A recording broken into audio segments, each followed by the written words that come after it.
안녕하세요. 열정이 넘쳐입니다. 오늘 설명할 내용은 사례로 살펴보는 역세권 재개발 사업의 장단점에 대해서 살펴보는 시간을 갖도록 하겠습니다.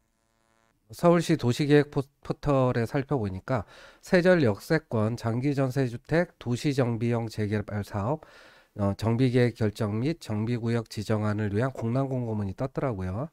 이게 요 장기전세주택 도시정비형 재개발 사업 요걸 줄여가지고 그냥 그 역세권 재개발 사업 이렇게 얘기하거든요. 옛날에는 요거를 이제 역세권 시프트 뭐 이런 역세권 시프트라고 이제 불렸던 사업입니다.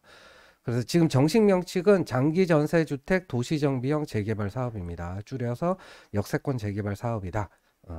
자, 어떤 내용을 담고 있는지 한번 살펴보도록 하겠습니다. 자, 일단 역세권 재개발, 역세권 시프트, 요게 이제 어떤 특징을 갖고 있는지 좀 살펴보면, 자, 추진 주체는 이제 민간이 추진을 합니다.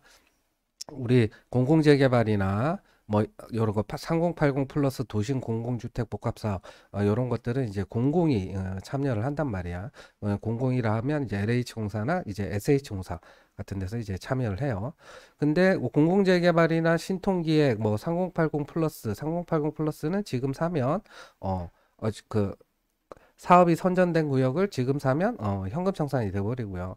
공공재개발이나 신통 재개발, 뭐 재건축 이런 것들은 다 토지거래 허가를 받아야 된다. 근데 역세권 재개발 사업 같은 경우는 토지거래를 이제 받지 않아도 된다. 그리고 뭐 정비계획 수립 시 동의 요건이나 조합 설립 동의 요건은 일반 재개발 사업하고 같다. 이게 큰 특징은 토지거래 허가를 안 받아야 되는 게 가장 큰 특징 중에 하나입니다. 자, 그래서 세절 역세권 재개발 사업 같은 경우 6호선 세절역 왼쪽 편으로 이렇게 있습니다. 면적이 큰 편은 아니고요. 그래서 정비구역도를 보게 되면 이런 식으로 돼 있고 토지 이용 계획을 보게 되면 이제 도로를 넓히게 되고 요 초록색이 뭐냐면 보차 혼용 통로, 그러니까 보행자랑 차랑 같이 갈 수 있는 통로를 얘기합니다. 예, 그렇다는 얘기는 여기도 이제 도로, 즉 세절 역세권 재개발 사업은 기반시설 기부 체납은 도로만 된다. 이런 것들을 알 수가 있습니다. 자, 그래서 세절 역세권 장기전세 주택 도시정비형 재개발 사업의 정비계획 결정 및 정비구역 지정안 공란공고가 떴고요. 17일부터 11월 18일까지 이렇게 됩니다. 토지 이용 계획을 보면 전체 정비구역 면적이 14,889.7제곱미터로 뭐 약 4,500평? 그 정도밖에 안 되고 기반 시설로 이제 도로가 10.5% 기부 체납이 되고 나머지 획지 혹은 택지라고 하죠. 89.5%입니다. 자, 그 역세권 재개발의 가장 큰 특징으로 보면 여기 구역 내 용도 지역이 2종 일반 주거 지역과 3종 일반 주거 지역으로 되어 있단 말이에요. 근데 요거를 준주거 지역으로 종상향을 해줍니다. 준주거 지역으로 종상향을 해주면 용적률을 이제 500%까지 받게 돼요. 그러면 500%를 다 그냥 분양 아파트를 짓는 건 아니고 늘어난 용적률의 절반 이상을 임대 아파트로 지어야 하는 겁니다. 이게 어떻게 되는지 살펴볼게요. 자, 그래서 건축 시설 계획을 보게 되면 여기 용적률 계획에 보면 기준이 210이고요. 3종이니까 210이었죠. 상한도 200씩. 그러면 여기 용적률 인센티브 받아서 허용 용적률 가는 게 적용이 안 됐다. 그래서 법적 상한 용적률이 457.2% 이하란 말이에요. 그러면 상한에서 법적 상한 가는 거에 절반. 요게 이제 임대 아파트 공공주택을 져야 된다. 이렇게 보면 됩니다. 자, 그래서 최고 층수는 이제 39층으로 짓고요. 총 세대 수는 565세대. 자, 그리고 여기 보시면 공공임대주택이 217세대로 38.4%를 차지해요. 그러니까 왜 그러냐? 자, 여기 보세요. 법적 상한 용적률이 457.2%고 상한 용적률이 210이었단 말이에요. 그럼 요 차이가 얼마냐? 247.2%란 말이에요.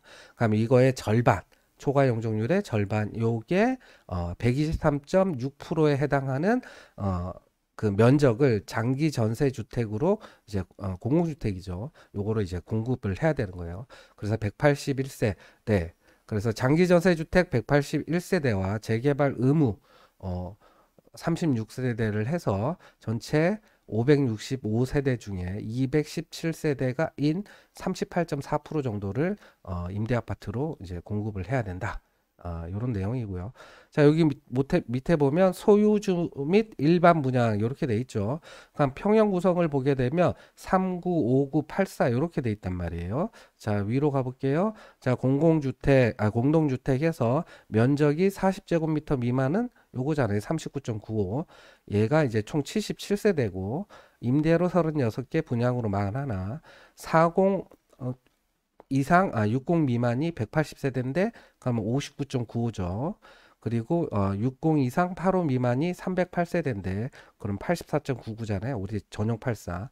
그 얘기는 뭐냐면 전용 중간에 전용 74가 지금 여기는 빠져 있는 거죠. 그래서 여기 60 이상 85 미만의 308세대는 전부 전용 84다. 이렇게 보면 돼요. 자, 그래서 공고문에는 제가 추진위에 전화를 해서 토지 등 소유자 수를 물어봤더니 193명이라고 합니다. 자, 그래서 일반 분양 세대 수가 155세대가 나오고요. 일반 분양 비율은 80.31%가 이렇게 나온다. 그러면 일반 분양 비율이 굉장히 높다. 이렇게 볼 수는 있는데 실제는 어떻게 되는지 한번 봅시다. 자, 토지 등 소유자가 193명이에요. 근데 여기가 이제 요거 60 이상 85 미만이 257세대니까 그러니까 모든 토지 등 소유자는 193명은 84를 받겠죠. 그럼 193명 분양받고 나면 한 64세대 그러니까 84가 64개 남고 여기 59가 50개 그다음에 39가 41개 이 정도 남죠. 그래서 일반 분양 155개 중에 이렇게 작은 거 41, 50이 일반 분양을 많이 하게 되는 거죠. 그래서 전용 84를 분양할 때보다는 작은 거를 분양하게 되면 아무래도 분양 수입이 상대적으로 적다. 이렇게 볼 수 있습니다. 자, 그래서 역세권 재개발 사업의 특징 같은 경우 보면 이렇게 소형주택들을 장기전세 주택용으로 만들어야 되기 때문에 평수들이 다 작게 구성되어 있는 경우들이 굉장히 많습니다. 그래서 여기뿐만 아니라 다른 구역들도 보면 일반 분양 비율은 상대적으로 좀 높게 나오지만 실제 그 세부 그 평형을 보게 되면 그 많은 저기 5구나 5구 이하 비중이 굉장히 많은 것을 알 수가 있어요. 그래서 역세권 재개발 사업 구역 같은데 여기 말고 뭐 다른 구역을 가더라도 그 평형 구성이 어떻게 되어 있는지를 좀 살펴보고 내가 주로 재개발 구역에 빌라를 매수한다. 그러면 내가 뭐 전용 84를 받을 수 있는지 혹은 5구를 받는 건지 이런 것들도 체크해 볼 필요가 있습니다. 그래서 결론은 뭐냐? 일반 분양 비율이 높다고 하더라도 작은 평수를 소형 평수를 일반 분양을 많이 할 수도 있기 때문에 그런 것들을 체크를 해 보셔야 됩니다. 자, 그 다음에 추정 비례율이 나왔는데 99.91%고요. 수입이 3,930억, 지출이 2,986억, 종전자산 추정액이 945억입니다. 아까 토지 등 소유자가 193명이고 그러면 945억 나누기 193 하니까 평균 토지 등 소유자 평균 한 종전자산 추정가는 한 4억 8,900 정도 되네요. 5억이 조금 안 되네요.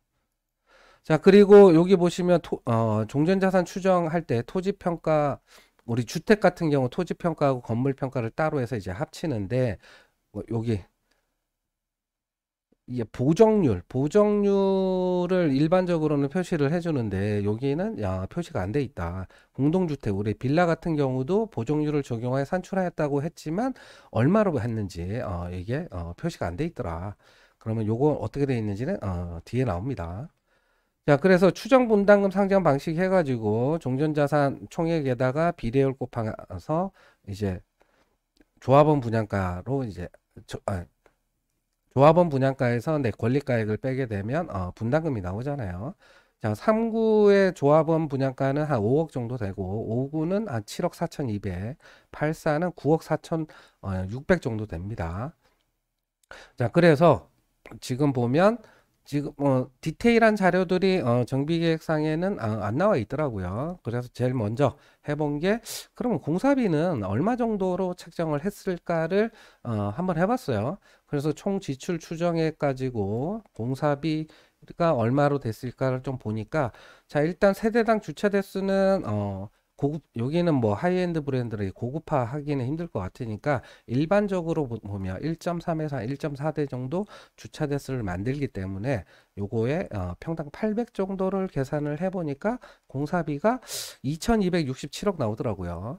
근데 요 총 지출에는 공사비만 있는 게 아니고 플러스 기타 사업비도 있단 말이에요. 근데 기타 사업비가 요거 공사비 빼보면은 요 3천억이라 보면 740억 정도밖에 안 되니까 요 평당 800으로는 추정을 하지 않았을 거다. 그래서 평당 750으로 보니까 2125억 정도 나오더라고요. 그럼 3천억에서 2125억 정도 빼니까 대략 한 870억 정도의 기타 사업비를 잡으면 얼추 맞겠구나. 그래서 세절 역세권 재개발 사업의 추정 공사비는 한 750 언저리에 책정을 하지 않았을까라는 게 개인적인 생각입니다. 자, 그리고 원래는 이렇게 서울 도시계획 포털에 뜨고 여기 도시계획 도서에 자료 보기를 클릭을 하면 한 2, 300페이지 정도 되는 세부 도서가 이제 수록이 돼 있는데 여기는 뭐만 돼 있냐면 정비구역 도화 토지 이용 계획 요거밖에 없어요. 그래서 어이가 없었다. 뭐 그런 얘기입니다. 자, 그래서 뭐 저도 궁금하지만 여러분도 궁금할 것으로 생각되는 그런 공동주택 대부분의 재개발 투자자들이 가장 많이 서로하는 공동주택의 추정 감정 평가액은 얼마로 했는지 추진위에 물어보니까 공시가격의 190%로 추정을 했다고 합니다. 그러면 아까 뭐 이렇게 매물 보고 공동주택 공시가격 확인을 하고 거기에 190을 1.9를 곱하게 되면 추정 감정 평가액이 나오고 그리고 내가 조그마한 빌라를 사더라도 여기서는 이제 8사를 분양받을 수가 있으니까 조합원 분양가 9.465개 그 간평가 곱하기 비례율한 권리가액을 빼면 분담금이 나오게 됩니다. 자, 이상으로 세절 역세권 사례를 바탕으로 역세권 재개발 사업의 한 특징들을 좀 살펴봤고요. 그리고 여기뿐만 아니라 다른 데랑도 다 똑같습니다. 대부분의 어, 그 역세권 재개발 사업 같은 경우는 장기 전세 주택 장기 전세 주택, 즉 공공주택을 공급하기 위해서 하는 사업이기 때문에 용도 지역을 준주거로 올려준다. 그러면 용적률 500%까지 상향을 올려주지만 그 늘어나는 저기 완화받은 용적률의 절반을 임대주택으로 이제 공급을 해야 되기 때문에 임대주택 비율이 보통 한 40% 언저리 됩니다. 그래서 분양이 한 60% 언저리, 임대가 한 40% 언저리 되기 때문에 상대적으로 이제 그 임대 아파트가 많은 아파트가 되는 그런 단점도 있습니다. 자, 이상으로 역세권 재개발에 대한 설명을 마치겠습니다. 감사합니다.